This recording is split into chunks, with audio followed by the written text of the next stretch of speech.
오늘 함께 나눌 하나님 말씀은 마태복음 8장 28절부터 34절까지 말씀입니다. 신약성경 마태복음 8장 28절부터 34절까지 말씀입니다.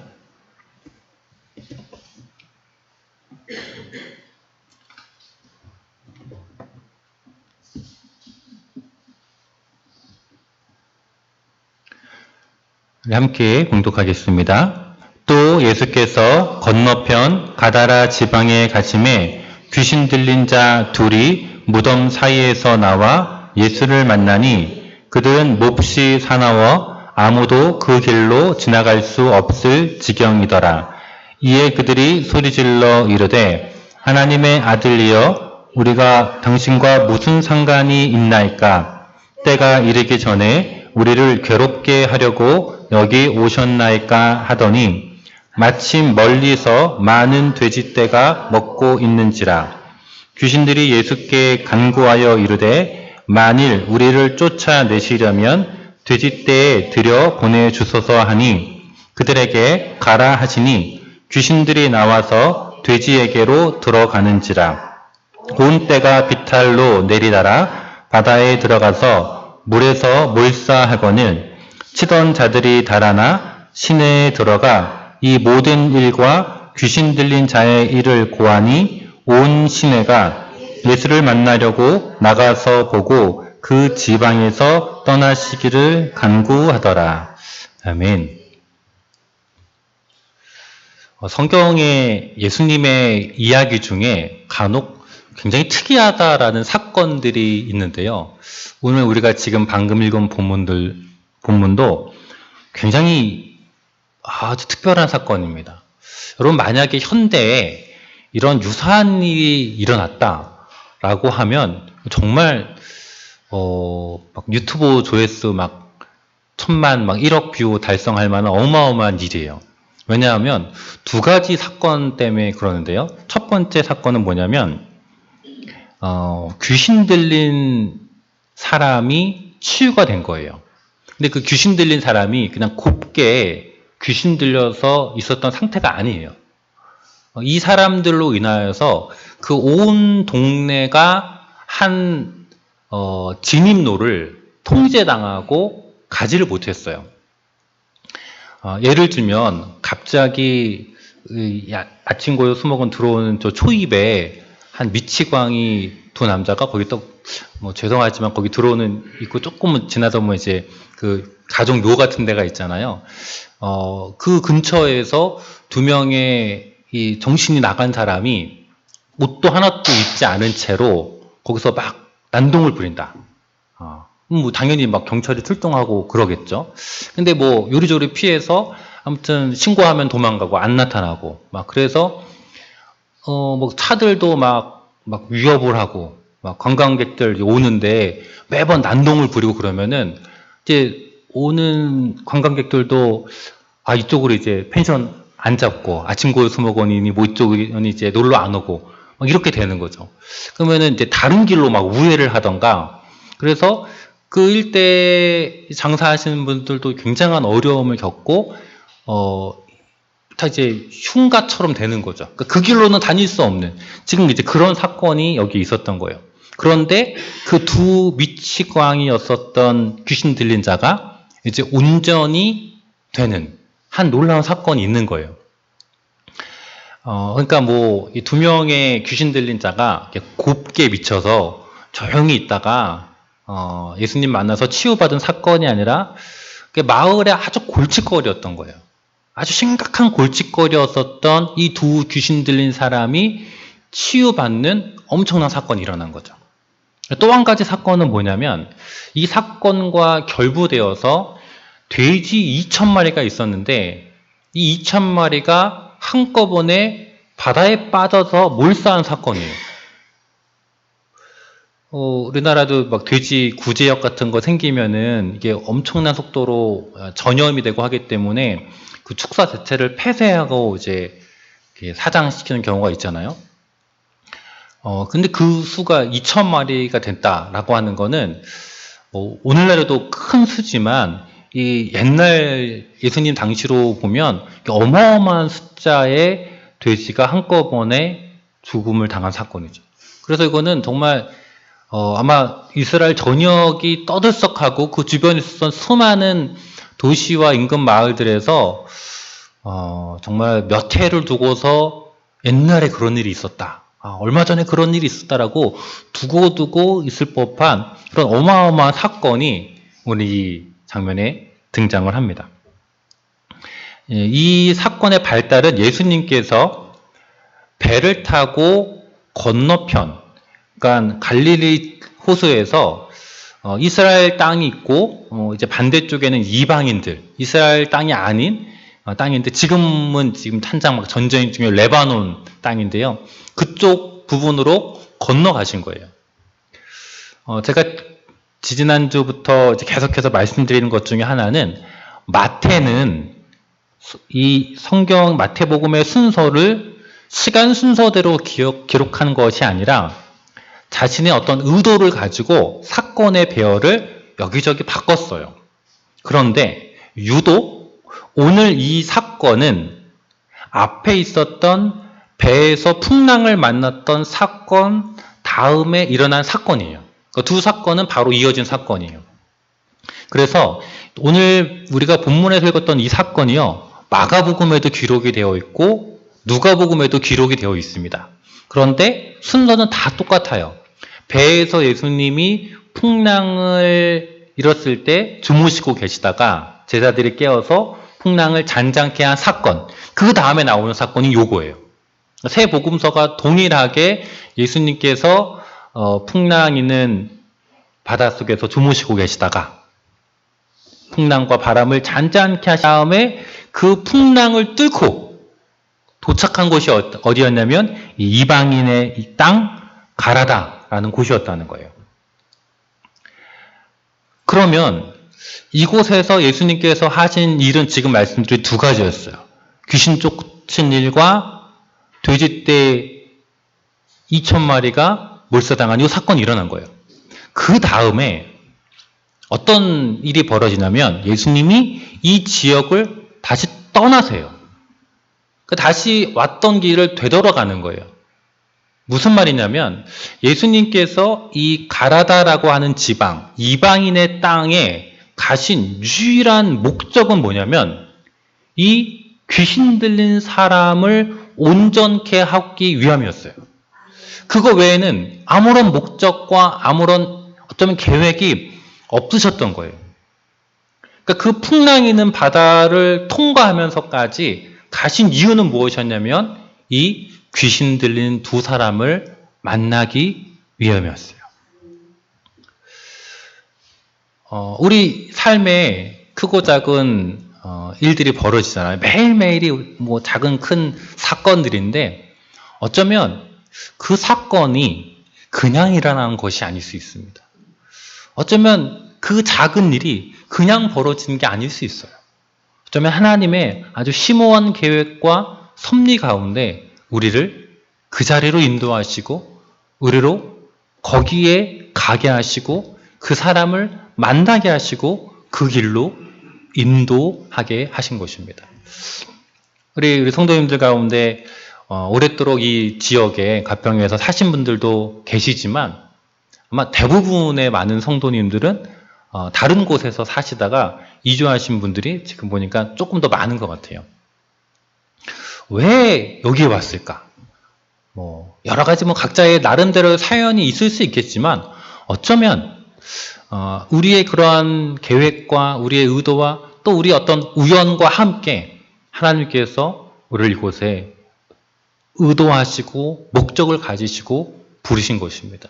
우리를 이런 교회로 하나로 모이게 하신 하나님의 놀라운 섭리와 계획이 있으신 것입니다. 오늘 예수님께서는 그 두 명의 사람을 치유하시고 회복하시기 위해서 이 바다를 건너서 나왔던 거예요. 이 두 사람의 정체에 대해서 28절은 이렇게 기록합니다. 귀신이 들려 있다. 그래서 이들의 상태가 몹시 사나워서 아무도 이 길을 지나갈 수 없는 거예요. 제가 어린 시절에 초등학교 다닐 때 학교가 있었던 곳까지 이제 버스를 타고 한 10여 분 가서 학교를 다녔는데, 그 동네에 다운 증후군을 앓고 있는 한 청년이 있었어요. 지금 생각해 보면 청년까지 아닐 수도 있고 한 고등학생 나이쯤 되지 않았을까 싶어요. 근데 벌써 한 40여 년 전이니까요. 그 당시에는 이제 이런 다운 증후군에 대한 이해가, 사람들의 이해도 별로 없고, 그런 증상을 앓고 있는 분들이 뭐 언론에 노출이 되거나 이런 일이 너무나 드물었던 시대예요. 그러니까 굉장한 어떤 편견과 오해가 있죠. 그래서 아마 많은 아이들이 놀렸을 것 같아요. 막 놀리고 막 이렇게 막 무시하고 막 이랬겠죠. 그러니까 그 청년도, 그 학생도 뭔가 속에 맺힌 게 많았을 것 같아요. 그래서 가끔씩 돌멩이를 들고 막 아이들을 쫓아올 때가 있었어요.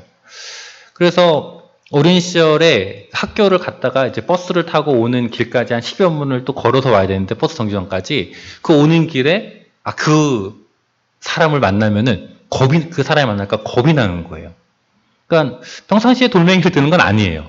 그런데 어린 아이보다 등치가 이제 뭐 청소년이 훨씬 더 큰 다운 증후군을 앓고 있는 그 남자가 이렇게 막 성큼성큼 쫓아오면은 아이들은 다 그냥 주랭랑을 치고 도망을 갔어요. 그러니까 아무런, 사실은 지금 생각해 보면 별로 그냥 위협이 아니었는데도 불구하고 어떤 그 병에 대한 오해와 또 무지가 있었기 때문에 그런 일이 일어나지 않았나 싶어요. 근데 오늘 이 귀신 들린 두 사람은요, 실제로 몹시 사나웠습니다. 그래서 사람들이 제어를 하기 위해서 막 쇠사슬 같은 거를 막 채워놨는데도 이 괴력의 힘을 발휘해서 그걸 다 끊어버리고 사람들을 오히려 공격하는 그런 사람이었습니다. 그러니 아무도 그 길을 지나갈 수 없는 상태가 되어버렸던 것이죠. 그런 자를 예수님께서 찾아오신 거예요. 먼저 이 귀신 들린 사람이 예수님의 정체를 알아봅니다. 그래서 29절에 보면 그들이 소리를 지르는데요. 이제 성경은 이 그들이 누구냐면 귀신 들린 사람이 아니에요. 귀신 들린 사람의 인격이 예수님과 대화하는 게 아니라 그 사람 안에 있는 귀신들과 예수님이 대화를 해요. 이게 분리를 해야 돼요. 그러니까 우리 안에 온전한 정신을 가진 사람 안에 귀신이 들어오면 내 안에 두 가지 인격이 있는 거예요. 나의 인격과 귀신이 있는 거죠.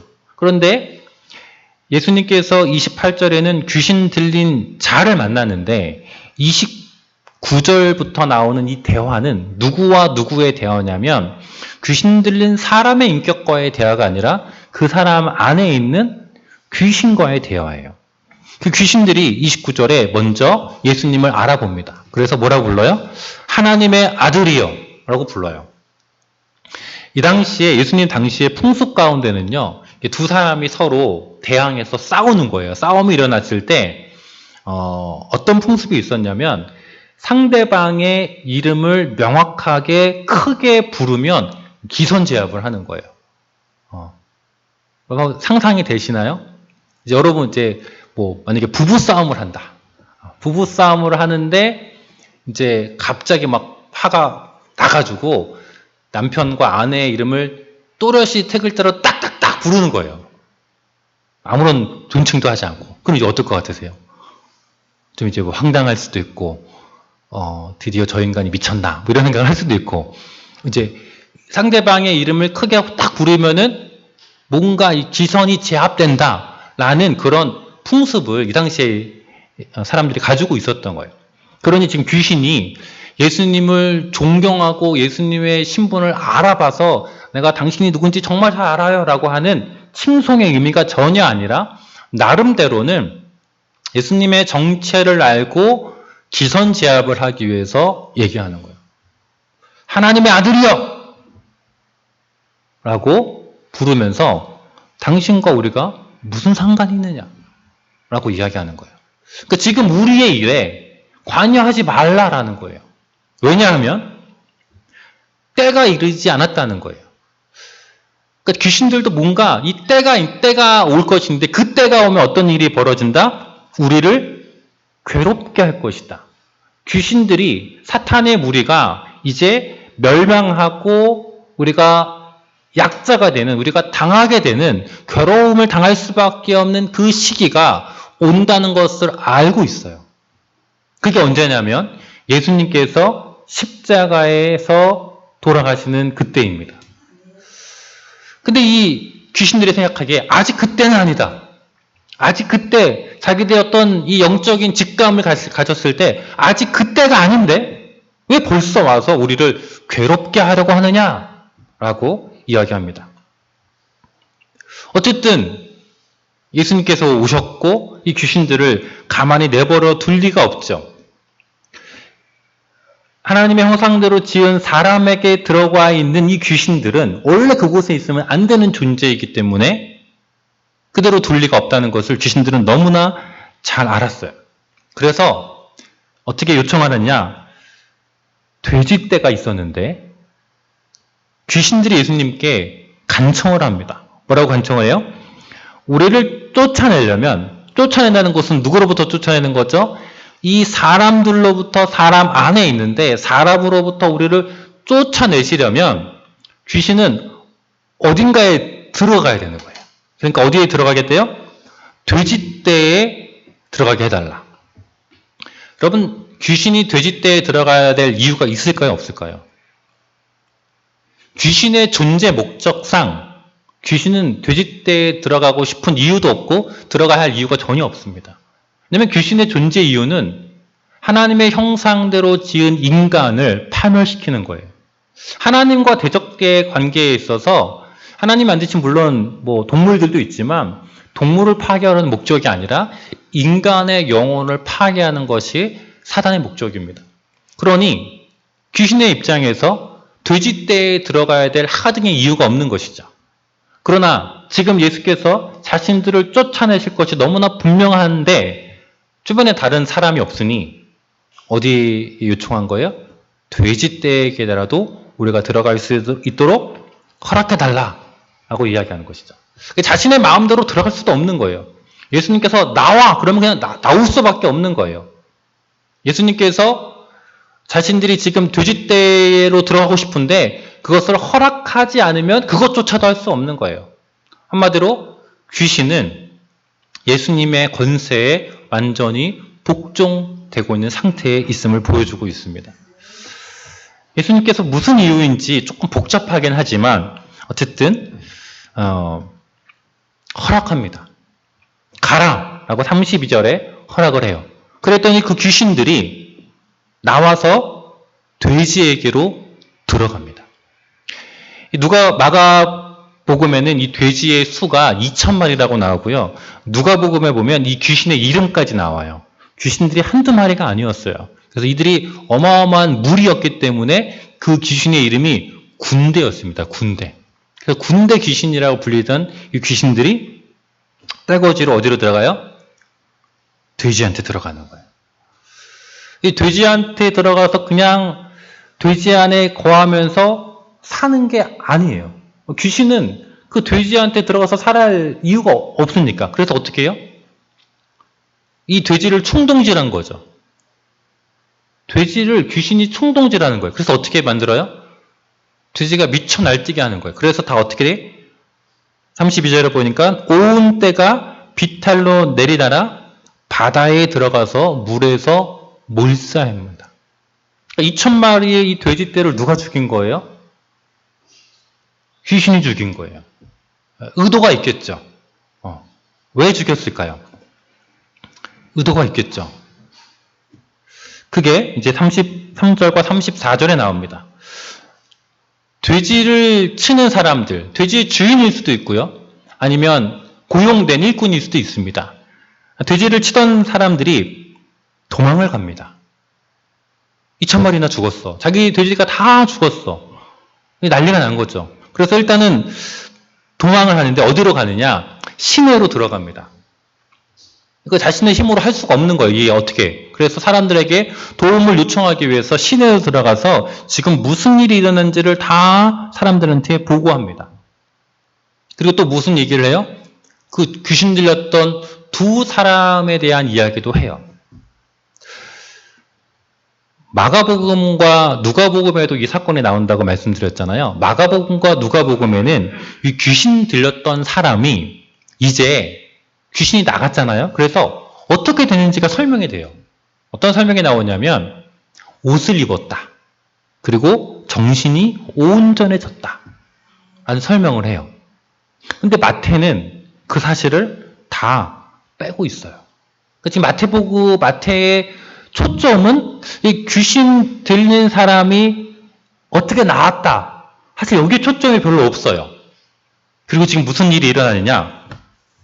그랬더니 그 온 시내가, 온 마을에 있는 사람들이 이게 지금 무슨 일이 일어난 거야 도대체 하면서 예수님을 만나보려고 다 옵니다.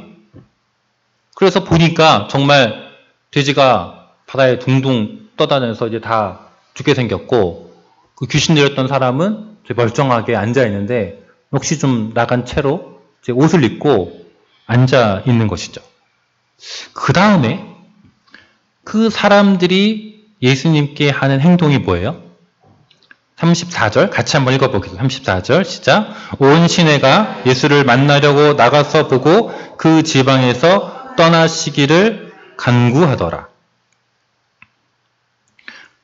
예수님더러 뭘 하래요? 떠나래요.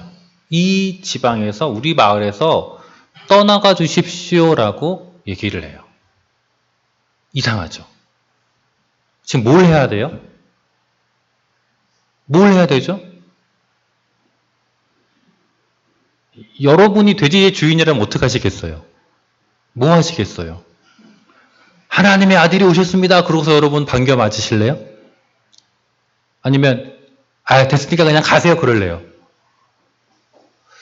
여러분 가만히 운전하다가 사고리에 서 있는데 뒤에서 차가 들이받았어요. 그러면 차가 그래서 뒤 범퍼가 반이 다 나갔어요. 그러면 딱 보니까 굉장히 높은 사람이에요. 지위가 좀 힘이 있어 보여요. 그러면 대단한 사람인 것 같네. 그냥 가십시오. 그러실래요? 어떻게 하실 거예요?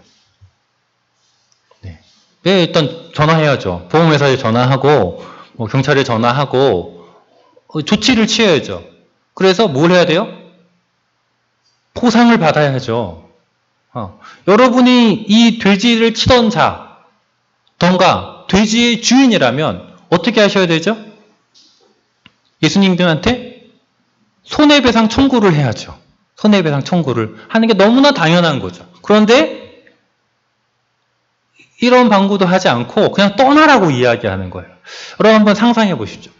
이제 이 돼지의 주인들과 마을 사람들이 어쩌면 공동의 재산이었을 수도 있는데 집단 소송을 했습니다. 예수님을 대상으로 손해배상 청구를 했어요. 저 사람 때문에 우리의 돼지가 다 죽었다. 그러면 이제 재판정에서 예수님이 피고석에, 돼지 주인들의 이제 원고석에 앉아서 각각의 이제 변호사들이 논증을 하겠죠. 그럼 어떤 일이 벌어질까요? 이제 원고석에서 돼지 주인들이 저 사람이 말을 해서 우리 돼지가 다 죽었다 라고 얘기하죠. 그럼 이제 원고 측에서, 피고 측 예수님의 변호사가 이렇게 이야기할 겁니다. 증거를 대보십시오. 증거가 뭡니까? 그러면 아마 증인들이 몇 명 불러 나올 거예요. 아니면 이 고침을 받은 귀신 들렸던 두 사람이 증인으로 나올 수도 있어요. 그래서 이런 증언을 할 거예요. 들었습니까? 무슨 얘기를요? 예수가 당신 안에 있는 귀신에게 하는 얘기를 들었습니까? 그러면 이 사람은 들었다라고 얘기하겠죠. 그러면 당신 안에 있는 귀신이 예수님에게 돼지떼로 들어가게 해달라고 요청한 사실을 들었습니까? 그러면 들었다고 하겠죠. 예수가 그것을 허락한 것도 들었습니까? 들었다고 하겠죠. 그래서 그 귀신들이 돼지떼로 들어간 게 맞다고 보십니까? 뭐 이 증인의 입장에서는 그런 것 같습니다 라고 볼 수 있겠죠. 그 다음은 증명할 수는 없겠죠. 돼지가 왜 갑자기 물에 빠졌는지를 증명할 수는 없겠지만 일단 거기까지 예수님 때문에 귀신들이 이 두 사람에게서 돼지떼에게로 들어갔다. 그 과정에서 누가 역할을 했다? 예수님이 결정적인 역할을 했다라는 것을 그 재판정에 있는 모든 사람들이 다 알게 돼요. 예수가 어떤 분이다? 귀신을 통제할 수 있는 분이다. 귀신마저도 그분의 통제 아래에 있다는 것을 모든 사람들이 다 알게 되겠죠. 아마 이 돼지 주인들은 이런 재판의 과정들을 거치지는 않았지만 알았겠죠. 저분이 누구다? 지금? 그냥 귀신 들렸던 사람 고쳐주고 낫게 하는 정도의 문제가 아니라 저분은 지금 귀신을 통제할 수 있는 분이야. 귀신마저도 저분의 명령에 순종하고 복종하는 그런 상태야. 그런데 만약에 돼지 주인들이 자신들의 잃어버린 돼지를 찾겠다라고 그분한테 뭔가 요청을 하거나 뭔가 대항을 하거나 그랬다가는 어떻게 될까? 이거는 이미 본전도 잃었지만 남은 것까지도 어찌 될지 모르겠다라고 하는 깊은 두려움을 느낀 거예요. 예수님이 우리와 함께 있으면 뭐가 될 수 있다? 예수님 때문에 우리의 삶이 더 나아지고 더 행복해지고 더 개선되는 것이 아니라 우리에게 경제적 손실을 입힐 수 있겠구나 라는 생각들을 주인들이 한 거죠. 그러면 더 큰 손해를 입기 전에 빨리 저분이 가는 게 차라리 우리를 위해서 낫겠다라고 보는 거죠. 어쩌면 당연할 수 있죠. 예수님이 그러한 행동한 모습으로 봤을 때 저분은 사람 살리려고 돼지 2,000마리쯤은 신경을 안 쓰시는 분이네. 그러니 저분이랑 같이 있다면 우리가 다 몰살 나갈지도 몰라. 우리가 더 큰 손해를 볼지도 몰라. 그러니 차라리 떠나는 게 나아라는 게 어쩌면 당연해 보일 수도 있습니다. 그런데 한번 잘 생각해 보십시오. 그것이 정말 당연한 것인가? 두 사람의 귀신에 사로잡혀 있었던 사람의 생명과 그 영혼과 큰 경제적 손실. 여러분, 어느 것이 더 가치 있고 어느 것이 더 무게 있는 일입니까?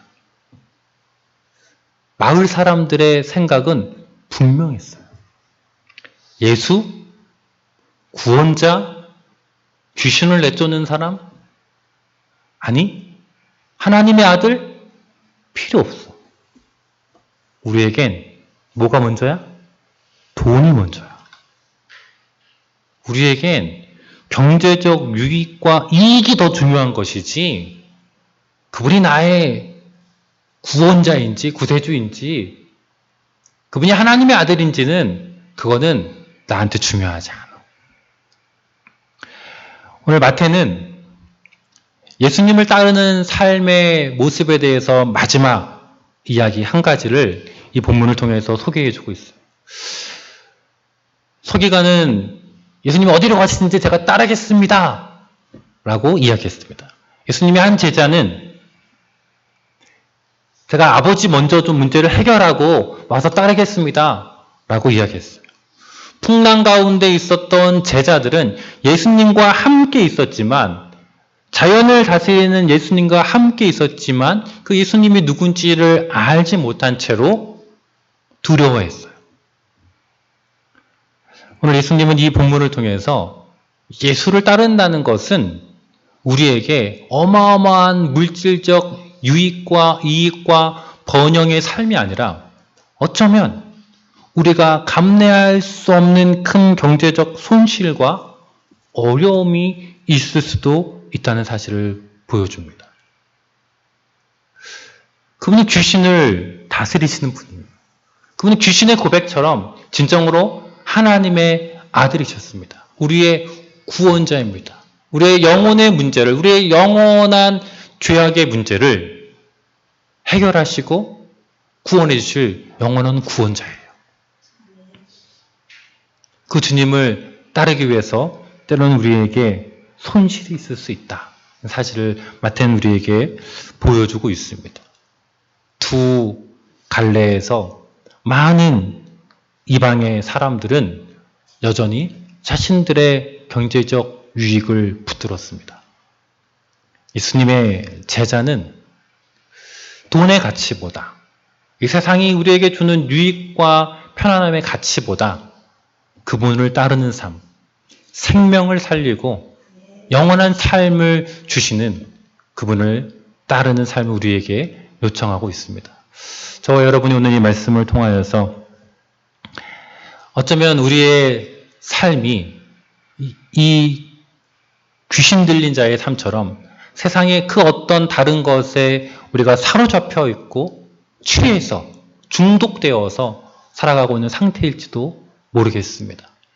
그러한 자들을 찾아와서 구원하여 주시고 만나 주시고 회복시켜 주신 그 예수님의 능력, 예수님의 구원을 저와 여러분이 경험하고 그 어떤 세상의 유혹과 경제적 이익이 아니라 우리의 구원자 되시는 예수님만을 온전히 따를 수 있는 믿음의 성도들이 되기를 주님의 이름으로 축원합니다. 기도하겠습니다.